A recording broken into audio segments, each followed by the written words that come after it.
Bienvenue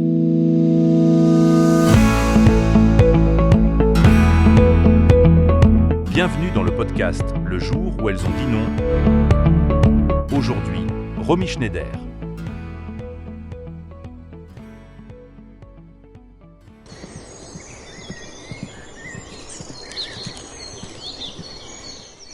La petite Romy naît en 1938 à Vienne sous le nom de Rosemarie Magdalena Albach. Elle est l'enfant d'un couple d'acteurs. Sa mère, Magda Schneider, est déjà une vedette du cinéma allemand. Son père, Wolf Albach-Retty, appartient à une famille d'artistes. Mais ce qui devait être une bénédiction va devenir un fardeau, car Magda Schneider, la mère admirée, entretient une proximité trouble avec le régime nazi. Un poids qui pèsera jusque dans sa carrière. Très tôt, Romy suit les pas de sa mère. À 15 ans, elle obtient son premier rôle au cinéma. Et à 17 ans, elle est propulsée dans la lumière. Elle devient l'impératrice Élisabeth d'Autriche dans Sissi.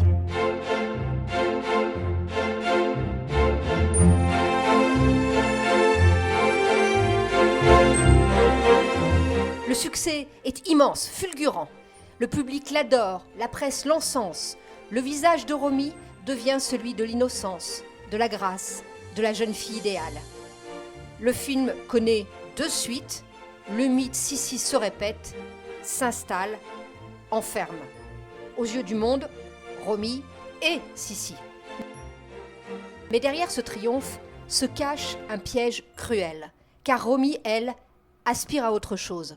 Elle veut des rôles plus sombres, plus vrais, plus humains.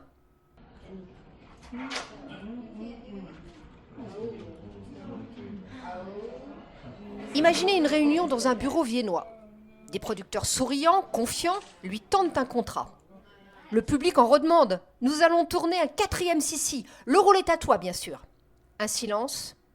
Romy baisse les yeux sur les pages. Elle voit les chiffres, le confort, la promesse d'un succès facile. Puis elle lève la tête. Sa voix est calme, mais ferme. Non. Non, je ne suis pas Sissi. Je veux être une actrice, une vraie. Pas une poupée de porcelaine qu'on enferme dans une vitrine.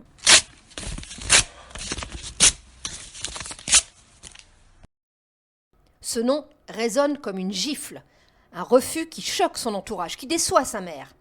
Romy déçoit aussi un public immense et se brouille avec une partie de l'industrie allemande. Mais c'est aussi un refus qui libère.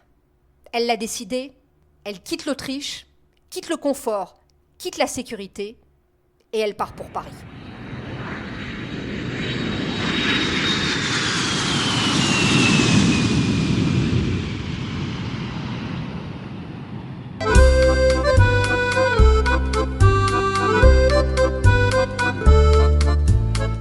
À Paris, Romy retrouve une liberté.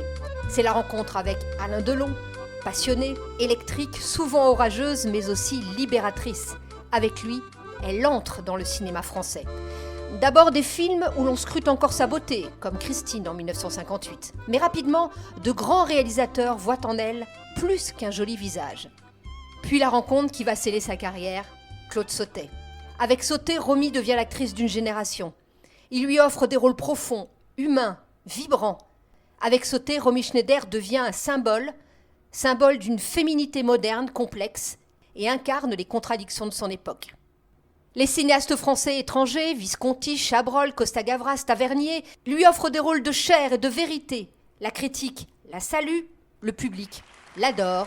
Elle devient la star féminine du cinéma français dans les années 70 et obtient de multiples récompenses.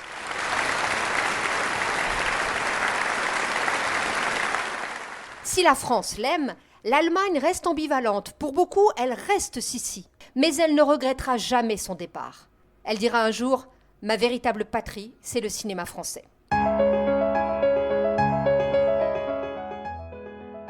Mais derrière la gloire, il y a aussi les ombres.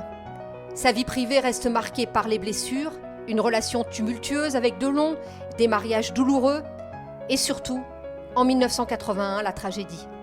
Son fils, David, 14 ans, meurt accidentellement. Cette perte, Romy ne s'en remettra jamais.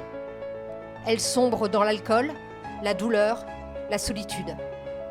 Romy meurt en 1982, à seulement 43 ans.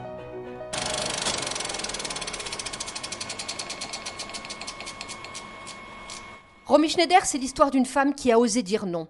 Non à l'image figée qu'on voulait lui imposer. Grâce à ce refus, elle est devenue une immense actrice, une légende. Et aujourd'hui, son histoire résonne puissamment. Parce que le cinéma, les médias, les réseaux sociaux continuent d'imposer aux femmes des images toutes faites. La jeune fille parfaite, la star glamour, la mère idéale. Romy nous rappelle qu'on a le droit de briser ce moule, qu'on a le droit de dire non. Et ce geste, il parle encore aujourd'hui à toutes celles et ceux qui refusent d'être définis par des étiquettes ou des clichés.